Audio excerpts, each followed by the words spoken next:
বন্ধুরা, এই শিয়ালটি আমি গত পরশুদিন একটা মানুষের কাছ থেকে কিনে আনছিলাম 100 টাকার বিনিময়ে। তারা শিয়ালটিকে বেঁধে রাখছিল, এরকম ভাবে বেঁধে রাখছে যেটা বলার মতো না। খুবই অমানবিক কাজ করা হয়েছে এই অবুঝ বাচ্চাটার প্রতি। তারপর আমি ওদের কাছ থেকে জোর করে তাদেরকে 100 টাকা দিয়ে আমি এই শিয়ালের বাচ্চাটা নিয়ে আসছি।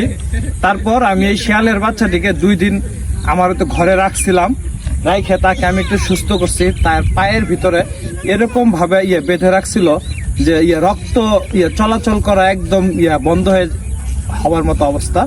তারপর আমি অনেক কষ্ট করে ওগুলা খুলে এখন এই শিয়ালটি মোটামুটি সুস্থ। তাকে আমি এই সুন্দর একটা জায়গার ভিতরে তাকে আমি অবমুক্ত করে দিতেছি। শিয়ালটিকে আমি মুক্ত করে দিতেছি।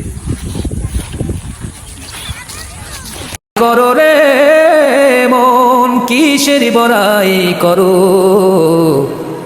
হাওয়ার গাড়ি বিকল হবে একটু সময় পড়ো। কিসের বড়াই করো রে মন কিসের বড়াই করো, হাওয়ার গাড়ি বিকল হবে একটু সময় পড়ো। কার জমিনে বাঁধলি ঘর, কে বা মালিকি তার, মিছে কেন করো রে বল। শিয়ালটি মুক্ত, ভালো থাকো তুমি। যাও যাও যাও যাও যাও যাও যাও যাও যাও। ওই যে বন্ধুরা, ওর ভিতরে ওই ভয়টা এখনো আছে যে ওর যে বেঁধে রাখার যে এই যে দেখেন এর ভিতরেও ওর আসে রক্তগুলা, এই যে রক্ত দড়ির ভিতরে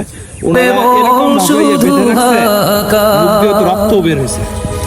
কার জমিনে বাঁধলি ঘর, কে বা মালিকি তার, মিছে কেন করো রে মন শুধু হাহাকার।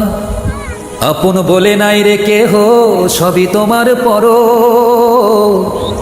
হাওয়ার গাড়ি বিকল হবে একটু সময় পড়ো। ওরে অবুঝ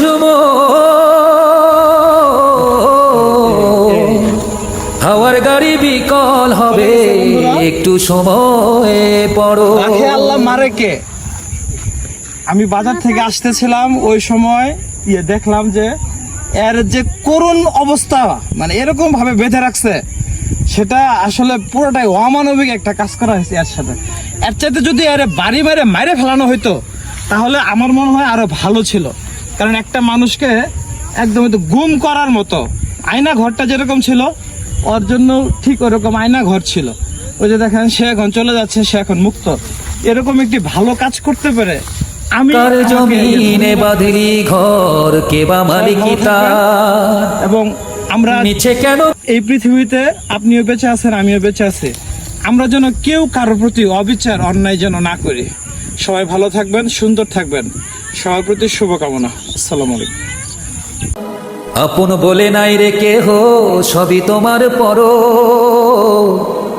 হাওয়ার গাড়ি বিকল হবে একটু সময় পড়ো। ওরে অবুঝ মন